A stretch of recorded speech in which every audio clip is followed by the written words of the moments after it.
Hello, this is Ariel Clay, the Soul Gardener. Now, what is a soul gardener?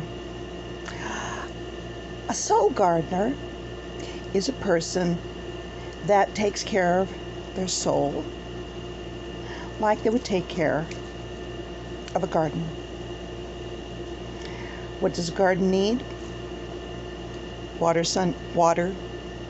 sunshine, fertilizer, protection from bugs and weeds,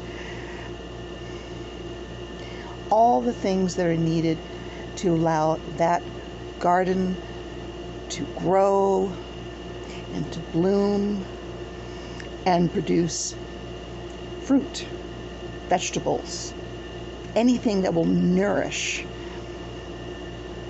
anything that will bring beauty to people or to those around it. Now, what does that mean for us when we take care of ourselves? We can water ourselves, but being a soul gardener means practicing self-care. Now, self-care is caring for yourself. But what is self-care? Well, let me clarify.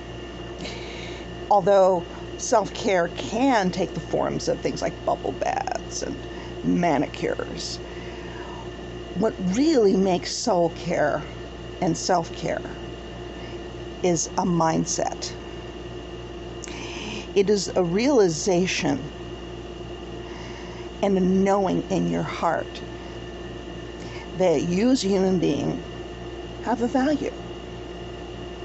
Therefore, once you see you have value, you'll have no problem practicing self-care, doing all the things that cares for you, such as getting enough rest, having a good diet, getting enough exercise, and having fun. But if you don't, then you will feel guilty for taking care of yourself because you don't think you're worth all that much. And then when people ask you to do stuff that you don't feel comfortable with, or just put one more pile of stuff and you're just overdoing it, you're gonna have a really hard time saying no, because you don't think that much of yourself, and you figure, oh, well, they need it more than I do, and their needs are more important than my needs, and, well, you just don't do it. So there is a price to be paid to have that mindset, because you are going to have to tell some people no. So you're going to have to know who you are. You're going to have to know that you are a garden without question. So when people get upset with you for practicing self-care, it may hurt, but it's not going to hurt you to the point you're going to give in just to make them happy at your expense. Now, we've seen self-care in the news. As of the recording of this video, which was the 1st of August 2021, we were in the midst of the Tokyo Olympics. And it was all over the news, or it's been all over the news, that Simone Biles, the gymnast, pulled out. Now, at the time, her only explanation was she was having a mental health problem, and that basically her mind wasn't in the game, and she had to take care of herself. She had to focus on herself because she wouldn't be able to compete well. Well, she got a lot of backlash. Now, she also got a lot of people that said, no, she's absolutely right. if this is what she has to do, this is what she has to do, and she doesn't owe us an explanation. If she knows herself well enough, then that's what she should do. I have a very good friend who was also in the Olympics, and she told me it's the pressure. You have no idea what the pressure is like once you're there, especially if you're defending your title like Simone Biles was.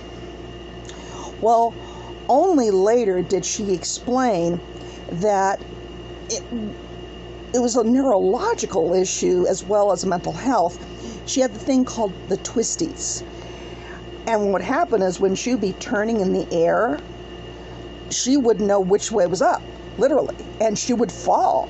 It's like, well, of course you don't want to be competing if you're not in the game. Gymnastics, it's gorgeous, but it's a dangerous sport. One wrong move and no amount of gold is worth putting your health at risk. But clearly, Simone Biles, she wasn't just a champion gymnast. She was a champion self-care mindset. She knew who she was. She knew what her value was. She knew that she was worth more than all the gold medals in the world. She knew she was a garden. And it didn't matter what anybody else had to say. She was going to put her needs at that moment first. And there is something I love. Maya Angelou, I'll paraphrase, said, you have to keep something in your heart clean and clear.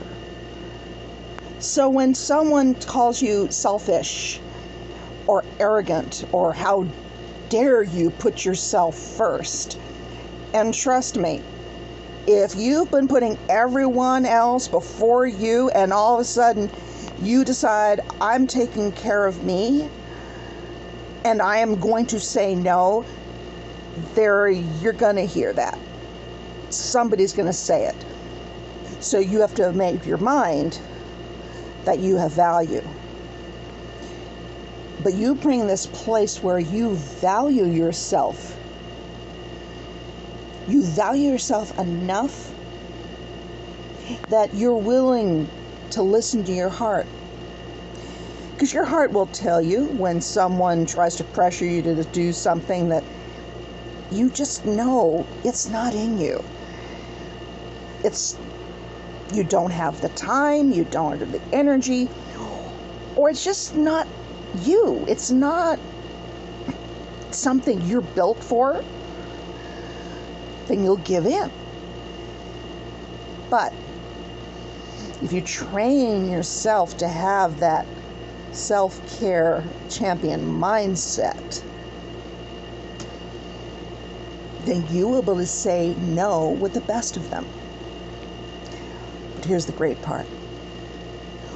When you know how to say no, your yes will mean so much more, because then you will feel right and things will be in balance. And in the meantime, when you encounter somebody get their nose in a joint because you told them no, you're given the privilege of showing them someone who knows they're a garden. They may have not even seen anybody who knew they were a garden enough to say no. And when they're ranting and raving and getting all in a bother, you can know in your heart that, that person is saying that because they don't know they're a garden. And you can watch them rant away and go elsewhere, and you'll be secure in knowing who you are, and you can have compassion for them. And you can wish them well. and wish that they will someday know who they really are. And in the meantime, your garden will be at peace. Now, if this video is helpful, please like and subscribe, and share this video to anyone you think could use it. You can also follow me on my Facebook page, The Soul Gardener. So, until we meet again, I speak to you that you are a beautiful blooming garden, and you are going to nourish those around you and yourself. You have a beautiful day.